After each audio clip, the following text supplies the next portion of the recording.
Welcome to Martin Survival. Today I'm going to show you how to process a tinder bundle using the juniper tree. So stay with me and we'll be back shortly.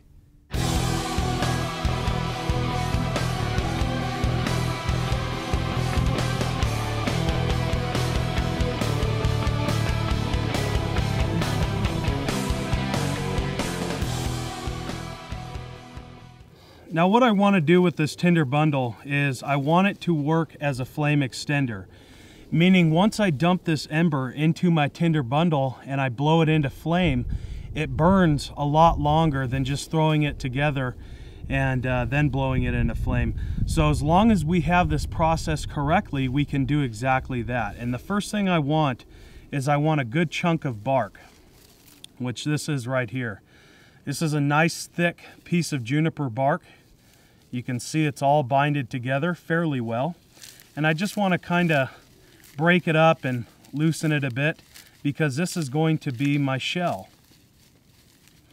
And then once I have my shell made, I can start working it and layering it to form a bird's nest, because that's what we're looking for. We're looking for a bird's nest. All right, so that's loosened up, and all I do at this point is I cross both of the ends, and you can see I have two tag ends now, and I take one of the tag ends and I fold it under, and I pull,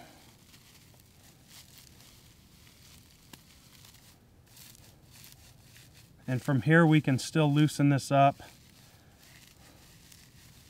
just like this.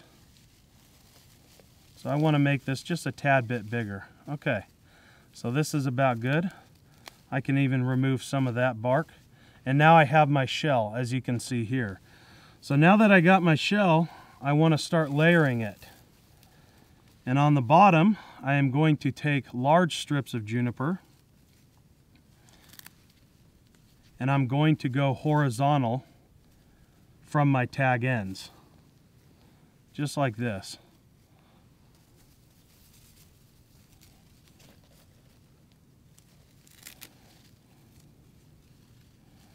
And you can make this any size.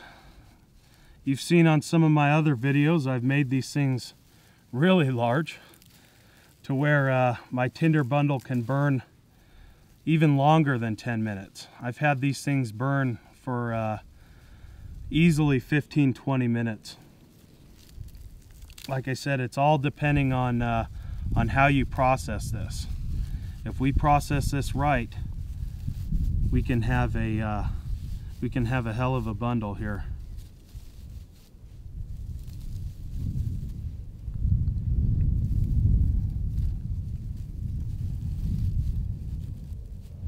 And I'll push these down to where they're wedged in between this cup.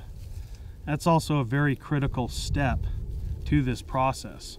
We want to make this bundle deep to where we can put in quite a bit of material, just like this. I'm going to even push that down a little bit farther.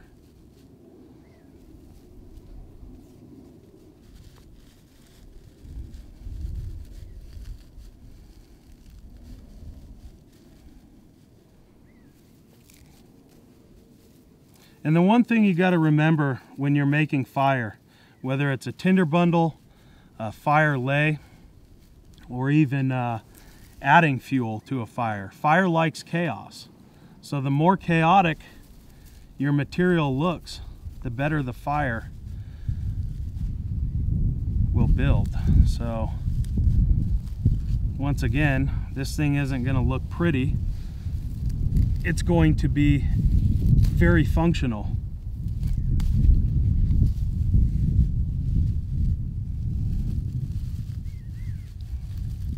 Okay, so now I have my horizontal pieces. I want to start adding vertical pieces.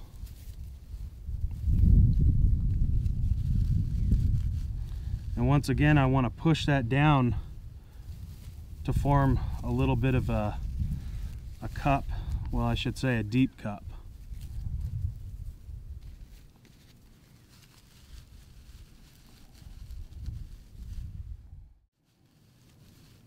Okay, so that should be good. We have our shell And we have our vertical and horizontal pieces. I'm just going to kind of work this out a little bit, widen that cup, just like this. So you can see what we have. We have our base layers, and now I'm ready to start shredding some of this bark up.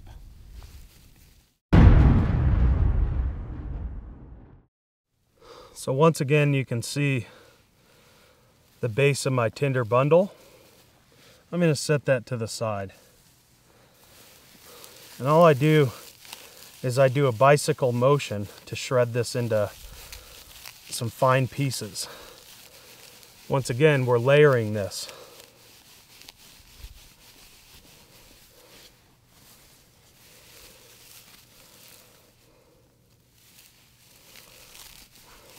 And that's what I like about juniper.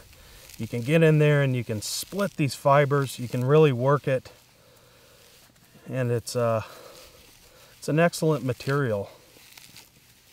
The Serrano, the Kauai, some of the Chemehuevi that we're passing through, they would use this juniper. They would use cottonwood too. They would even use yucca, whatever was available in their area. Now up here towards the high desert,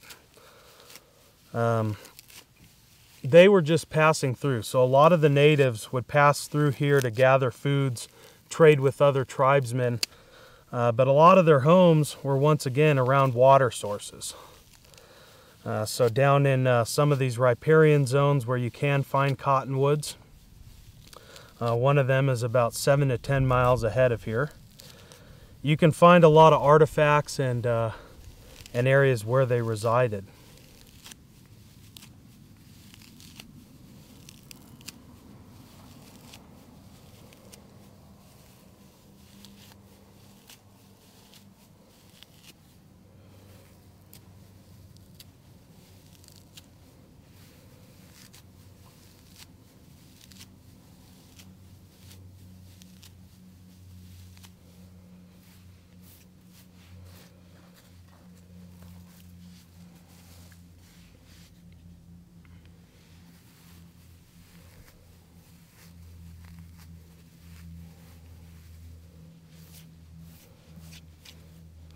Okay, so here is our medium material.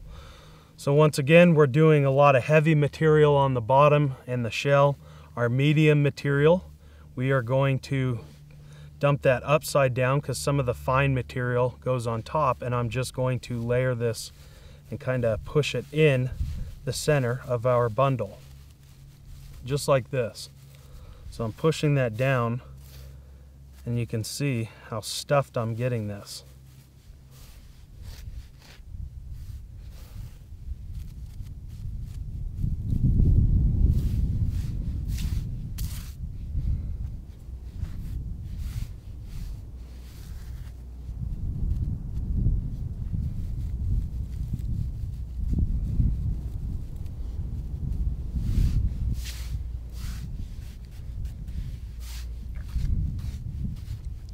Now I want to add the real fine material, and I need to break that up a little bit. So what I do is I work it on the callus of my hand. I want it to be like sand.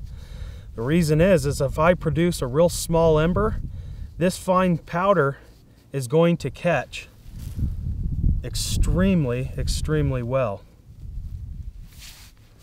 And once again, we'll really scrape this stone here, get some of those larger pieces out, and just put that real fine material on top, just like that. And once again, I push that down. So now our tinder bundle is made and it's ready to go. So this is how to process a tinder bundle.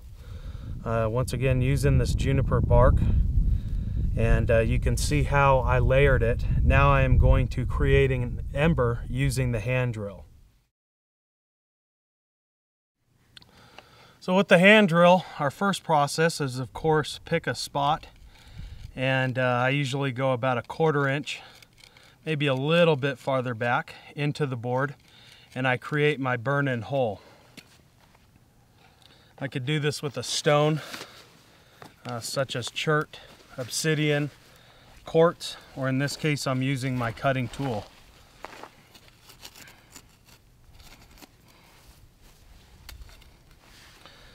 And once again, I like doing this barefoot or in my socks. I need to feel what I'm doing.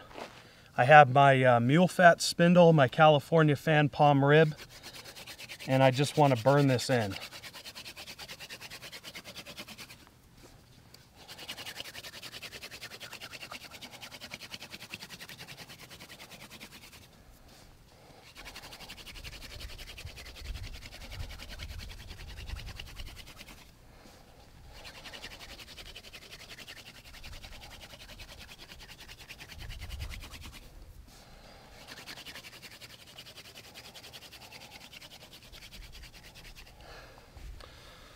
So that should be good. Okay, and again, this black dust that I've mentioned in other videos and demonstrations, this black dust the ember loves. So we're going to dump that in our tinder bundle. That's real fine powder. The ember will ignite extremely well. Then I take my cutting tool once again, and I want to make a little bit of a notch here. So with this notch, I go just on the corners, a little bit inside, so about 3/16 in to a 1/4 inch, depending on the material that I'm using.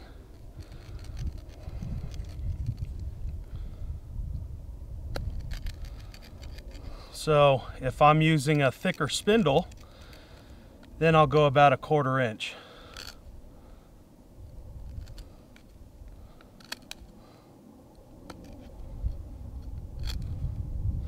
And this is the most important part in primitive fire, is your notch, the shape, and how much oxygen can get into the fireboard here.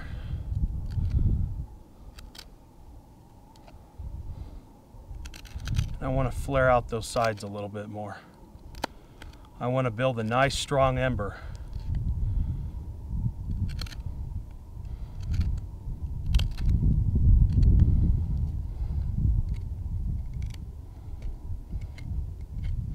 All right, so that should be good. Now I am ready to create an ember.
And we have our ember right there.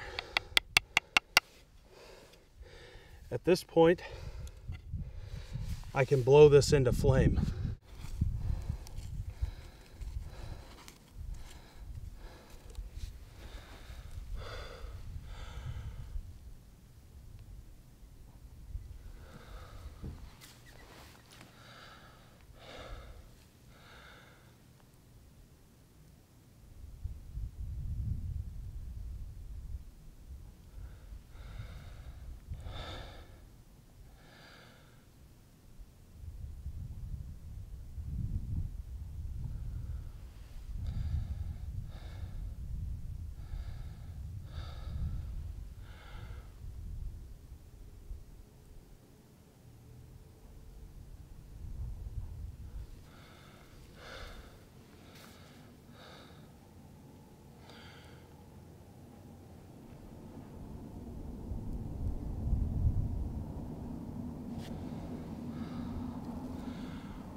that breeze is helping me out, definitely. Mouth is starting to get a little dry, so I would have to rehydrate after this process.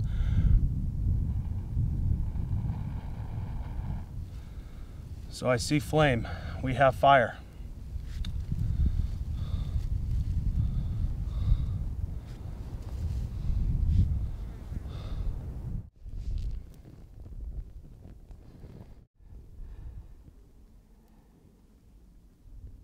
All right, so you guys can see my watch, 10:37. It's been longer than 10 minutes.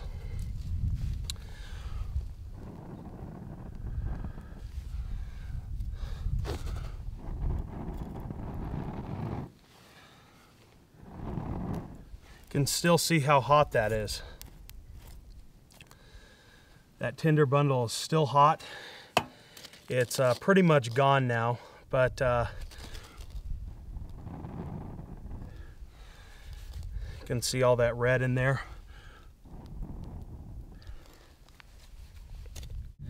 All right, folks, so that's just about going to wrap things up for me today, processing a tinder bundle. And I gotta say, I've been doing this for quite a while, and this is by far one of the best ways that I have found to process a tinder bundle. I can't really take credit for it though. My co-instructor Sean Kelly showed me this. This was passed down to him from Cody Lundeen, and some of the ways that he processes a tinder bundle.